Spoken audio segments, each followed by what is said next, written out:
آج ہم جس کتاب کا مطالعہ کرنے جا رہے ہیں اس کا نام ہے دین حق۔ اس کے مصنف ہیں مولانا سید ابو الاعلیٰ مودودی۔ دین حق یہ خطبہ 21 مارچ 1943 عیسوی کو جامع ملیہ اسلامیہ دہلی میں دیا گیا تھا۔ قرآن جس دعوے کے ساتھ نوع انسانی کو اپنے پیش کردہ مسلک کی طرف دعوت دیتا ہے وہ خود اس کے اپنے الفاظ میں یہ ہے: ان الدین عند اللہ الاسلام۔ یہی ذرا سا فقرہ میری اس تقریر کا موضوع ہے۔ زیادہ تفصیل کا موقع نہیں، بہت اختصار کے ساتھ میں پہلے اس کے معنی کی تشریح کروں گا، جس سے واضح ہو جائے گا کہ اس فقرے میں دراصل کس چیز کا دعویٰ کیا گیا ہے۔ پھر اس سوال پر بحث کروں گا کہ یہ دعویٰ قبول کیا جانا چاہیے یا نہیں۔ آخر میں یہ بیان کروں گا کہ اگر اسے تسلیم کر لیا جائے تو پھر اس تسلیم کرنے کے مقتضیات کیا ہے۔ عموماً اس فقرے کا جو سیدھا سادھا مفہوم بیان کیا جاتا ہے وہ یہ ہے کہ سچا مذہب تو اللہ کے نزدیک بس اسلام ہی ہے، اور اسلام کا جو تصور عام طور پر لوگوں کے ذہن میں ہے وہ اس کے سوا کچھ نہیں کہ یہ ایک مذہب کا نام ہے جو اب سے 1300 برس پہلے عرب میں پیدا ہوا تھا، اور جس کی بنا حضرت محمد صلی اللہ علیہ وسلم نے ڈالی تھی۔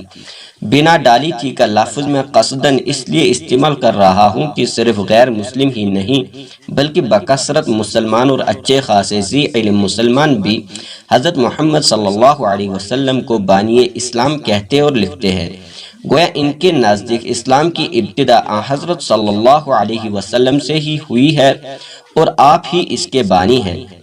لہذا جب ایک غیر مسلم قرآن کا مطالعہ کرتے ہوئے اس فقرے پر پہنچتا ہے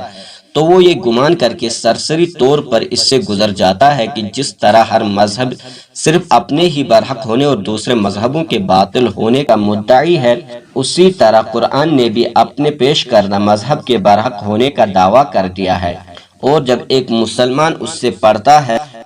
تو وہ اس وجہ سے اس پر غور کرنے کی کوئی خاص ضرورت نہیں سمجھتا کہ جس مذہب کو اس فقرے میں برحق کہا گیا ہے اس سے وہ خود بھی برحق مانتا ہے، یا اگر غور و فکر کے لیے اس کے ذہن میں کوئی تحریک پیدا ہوتی بھی ہے تو وہ بالعموم یہ رخ اختیار کر لیتی ہے کہ عیسائیت، ہندو مت، بدھ مت اور ایسے ہی دوسرے مذاہب سے اسلام کا مقابلہ کر کے